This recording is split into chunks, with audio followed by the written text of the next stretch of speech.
Welcome to रिजवाना's cooking. और आज मैं बनाने जा रही हूँ तंदूरी नान। तो आज ये तंदूरी नान मैं रेगुलर तवे पर और उसी तरह बनाऊंगी जैसे कि रोटी बनती है। हमें आज बिल्कुल किसी भी अवन की या तंदूर की जरूरत नहीं है। तो इसके लिए हमें किन किन इंग्रेडिएंट्स की जरूरत है वो देख लेते हैं। 2 कप फ्लावर ले रही हूँ मैं, व्हाइट फ्लावर। आप चाहें तो मैदा भी यूज कर सकते हैं। और थोड़ा सा नीम गर्म पानी हमें गूंदने के लिए चाहिए होगा। 2 tablespoon butter, half tea spoon baking powder, half tea spoon baking soda, 1 teaspoon salt. बहुत सिंपल सी इंग्रेडिएंट्स हैं। बस इन्हीं के साथ अब मैं आपको डो बनाना सिखाती हूँ कि किस तरह से डो बनाते हैं। सबसे पहले हम सारी ड्राई इंग्रेडिएंट्स इसमें फ्लावर में ऐड कर देंगे। इसको अच्छी तरह मिक्स कर लेंगे और गूंदने से पहले अपना रिंग उतार लें। अब इसे थोड़ा थोड़ा वाटर ऐड करके गूंदते रहेंगे।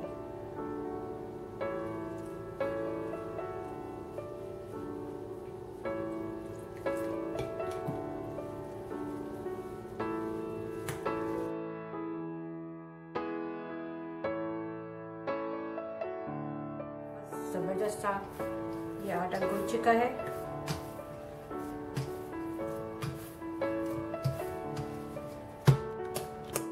इसको हम टी टॉवल से कवर करके रख देंगे तकरीबन 2 to 3 आवर्स के लिए।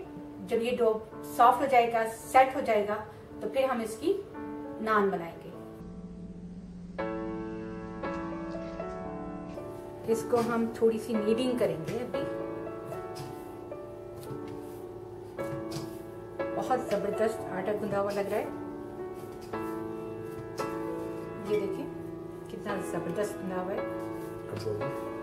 इसके हम 4 पेड़े बनाएंगे। पहले इसको हम बीच में से इसको आधा कर लेंगे, फिर इसके भी हम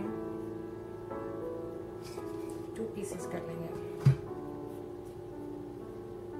अब इसके हम पेड़े बना लेंगे इस तरह।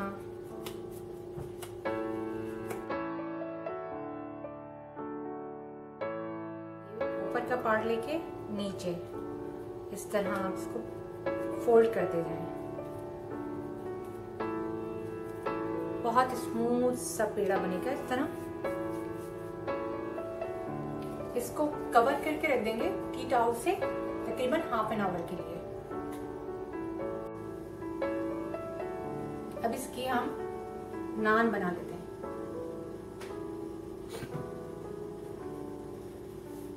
इस तरह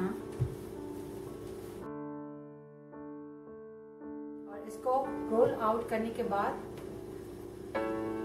इसे खींच लें हल्का सा इस तरह और इस तरह मिडिल में सुराख कर दें।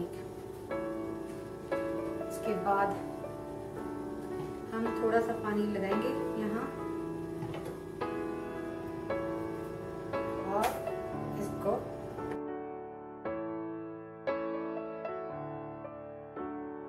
अच्छी तरह दबा दें। और जब ये एक साइड से कुक हो जाए तो हम इसको फ्लिप कर देंगे और फिर दूसरी साइड से इसको कुक करेंगे।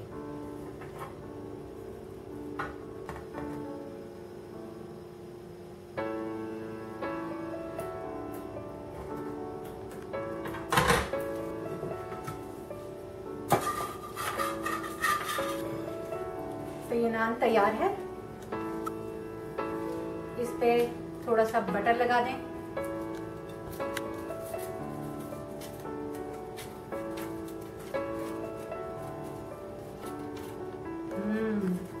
Looks really nice and smells so nice। इसी तरह बाकी के नान भी तैयार कर लें।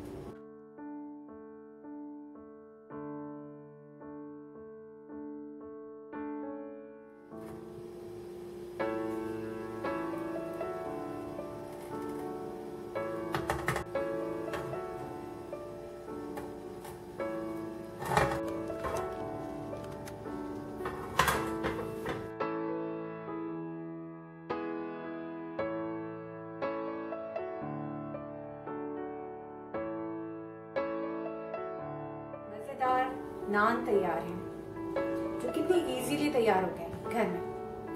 बगैर तंदूर के आप घर में तंदूर वाले नान तैयार कर सकते हैं। तो मेरी ये रेसिपी आप ट्राई करें और मुझे अपनी फीडबैक दें। Thanks for watching Rizwana's cooking. Bye for now.